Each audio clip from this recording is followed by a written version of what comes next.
चल रहा है। तो उस वेले मालका ने कहा कि असी सही कह रहे हाँ कि असी कोई परोपकार नहीं कर रहे, क्योंकि परोपकार का मतलब है किसी पराए ते उपकार करना। असी तो किसी नूं पराया जानते ही नहीं है, इत्थे तो सारे साडे अपने हैं। परोपकार तो उसनूं कहा जाता है जो पर ते कीता जावे, किसी दूसरे ते कीता जावे, जो होवे ही अपना, जिसनूं समझे ही अपना लिया, उत्थे फिर परोपकार नहीं रह जाता, उत्थे पर नहीं रह जाता। ऐसी मालिक ने कहा, मालिका ने की बोलिया कि ऐसी संगत नूं कदी पराई समझिया ही नहीं, असी कदी कहा ही नहीं कि पराए है। जो भी साडे कदमां चल के आ जाता है वो तो साडा अपना है, और अपनियां ते उपकार नहीं किया जाता।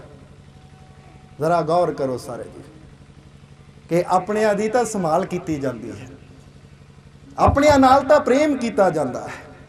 जे तुसी अपने बच्चे नाल प्रेम करदे हो तां की उसते कोई उपकार कर रहे हो? नहीं, अपनियां नाल प्रेम किया जाता है, अपनियां नूं दातां वंडियां जांदियां है। पर उपकार तां हुंदा परायां ते, जिन्हों इंसान जानता नहीं कि मैं तेनू नहीं जानता, तू पराया है और लै मैं तेनू दे रहा हाँ, यह है परोपकार। पर इत्थे तो सारे साडे अपने हैं, कोई भी जुदा नहीं है, ना को वैरी ना ही बेगाना सगल संगी हमको बन आई। कि हुण ना ही कोई साडे वास्ते वैरी है, ना ही कोई साडे वास्ते बेगाना है, हुण तां ये सारे साडे अपने हैं।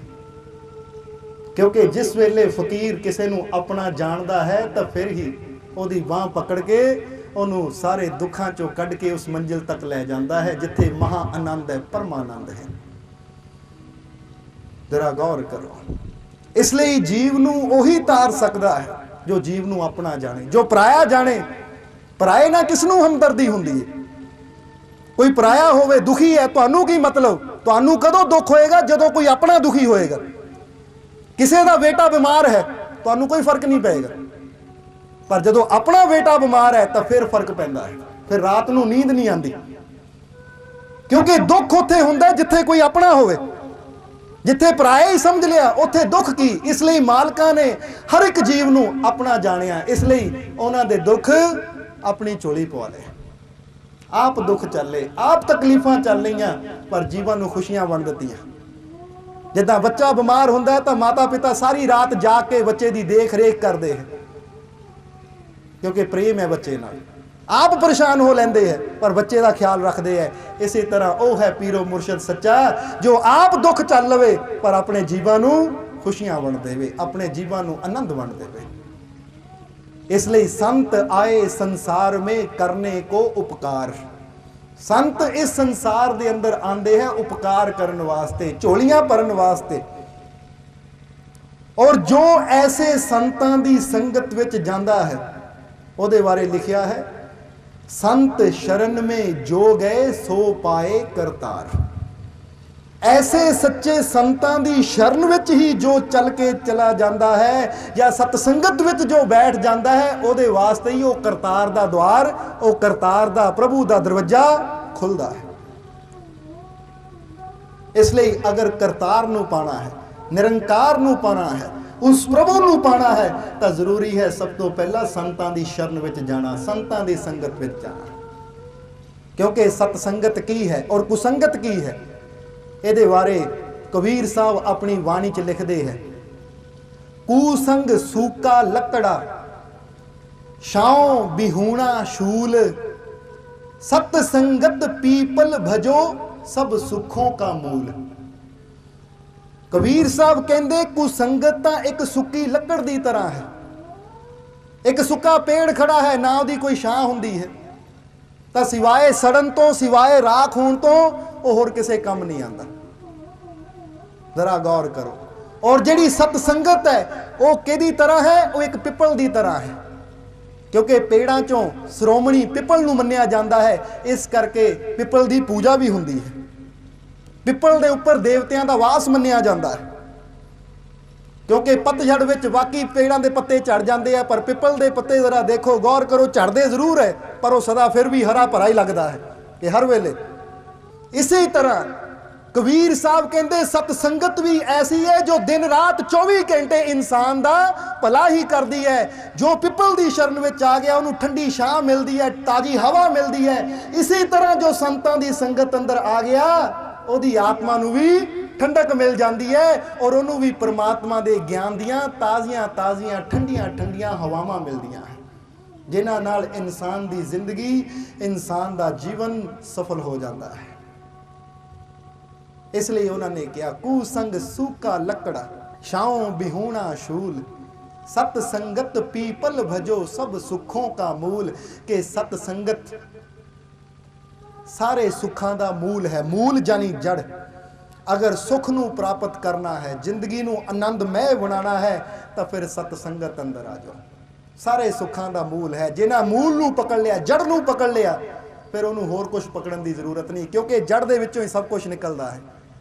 तना, टहनियां, पत्ते, फुल, फल, हर एक चीज़ जड़ चों पैदा होती है। इसी तरह सतसंगत नूं जड़ कहा गया है। जदों इंसान जड़ नूं पकड़ लेगा तो जीवन अपने आप ही आनंद नाल भर जाएगा, खुशियां नाल भर जाएगा। इसलिए समझो कि जदों भी अवसर मिले इंसान नूं सतसंगत विच बैठना चाहिए है, अगर जीवन नूं आनंदमय बनाना है। और संतां दी उस्तत विच आया है कि संत तो एक पेड़ है, संत तो एक पेड़ है खड़े प्रेम के गांव। संत तो एक पेड़ है खड़े प्रेम के गांव, खुद तो जलते धूप में औरों को दे छाओ। संत तो एक पेड़ की तरह है।